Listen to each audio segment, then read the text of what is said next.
Logistique. En moins de 7 minutes, au minimum, une compétence.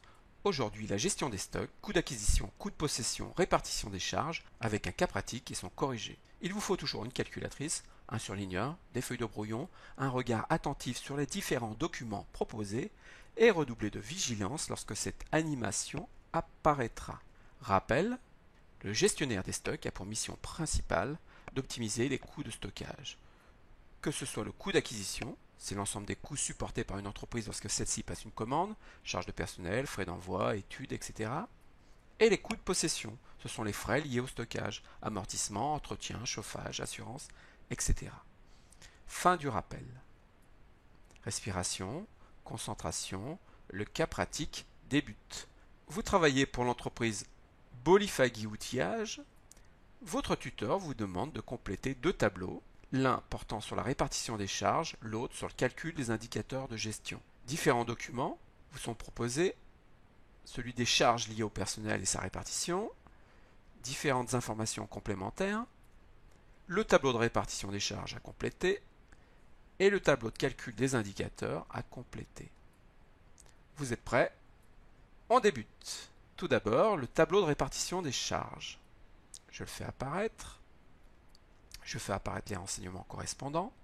Concernant les charges de personnel, le responsable de l'entrepôt, 4 400 €, attention, c'est un salaire mensuel. Il consacre 40% de son temps à l'approvisionnement et le reste à la gestion des stocks, c'est-à-dire les 60% restants sont pour les frais de possession. Donc comment fait-on? Eh bien, salaire mensuel x 12, il y a 12 mois, x 0,4, c'est-à-dire 40%. Et pour les frais de possession, c'est le même calcul, sauf que c'est x 0. Responsable des achats, 4 300 €. Voilà, il suffit de multiplier par 12. Concernant le chef magasinier, 3 900 €. Il suffit de multiplier par 12. Ça concerne les stocks. Concernant le réceptionnaire, deux réceptionnaires. Attention, il y en a deux. 2 800 € par réceptionnaire. Donc il fallait multiplier par 2 et par 12. Ça concerne les frais d'acquisition. Concernant les préparateurs de commandes, 3 000 € par préparateur. Il y a deux préparateurs. Ça concerne les frais de possession. Concernant les caristes, attention, un tiers du temps en réception, les deux tiers restants pour les expés et la prépa. Donc, concernant les frais d'acquisition, c'est un tiers du temps. Donc, 2900 x 12 x un tiers. Concernant frais de possession, c'est le même calcul x 2 tiers. Concernant la secrétaire, 80% du temps est dédié aux achats. Le reste, c'est-à-dire les 20% restants, gestion des stocks. Donc, toujours le même principe, je vais vite. Concernant les affranchissements, il y a 7200 commandes et les timbres, c'est 0,95 € par commande. On multiplie, ça concerne les frais d'acquisition. Le téléphone concerne le service des achats, une simple recopie. Les frais de déplacement, ça ne concerne que les achats, une simple recopie. Concernant les frais d'éclairage, entrepôt 18 500, bureau d'achat 3800, une simple recopie. Concernant les pertes constatées pour les stocks, ça concerne les frais de possession, 1800 €, simple recopie. Concernant le coût de traitement informatique des commandes, 7200 commandes qui ont engendré 9500 réceptions. Le coût de traitement informatique par commande est de 0,60. Donc 7200 x 0,60, 4320. Coût de traitement informatique des factures fournisseurs.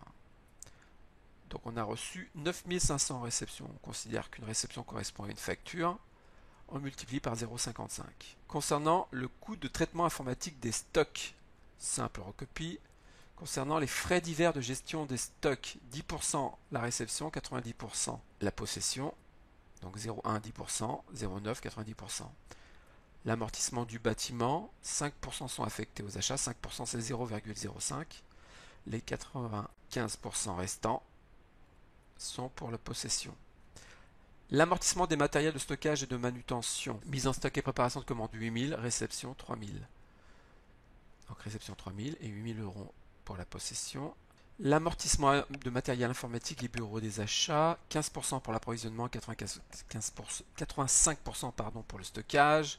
Donc 0,15 c'est les 15%, 85% restants. Voilà, c'était toujours le même principe, ne pas vous tromper entre l'acquisition et la possession et bien appliquer le bon taux de pourcentage.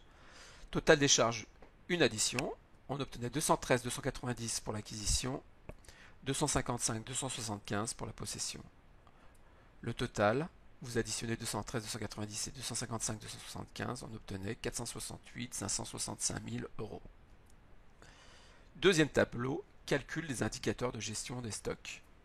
Donc voici le tableau.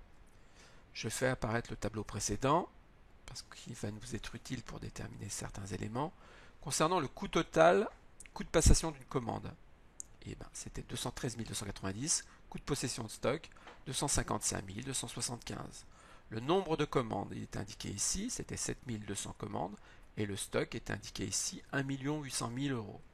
Concernant le coût de passation d'une commande, une simple division, 213 290, c'est-à-dire le coût total divisé par le nombre de commandes, on obtenait 29,62 € par commande. Le taux de possession de stock, donc là c'est un pourcentage, on divisait le coût total par le stock multiplié par 100, car c'est un pourcentage, et on obtenait 14,18%. Attention, il fallait arrondir au centième le plus proche. Merci pour votre écoute.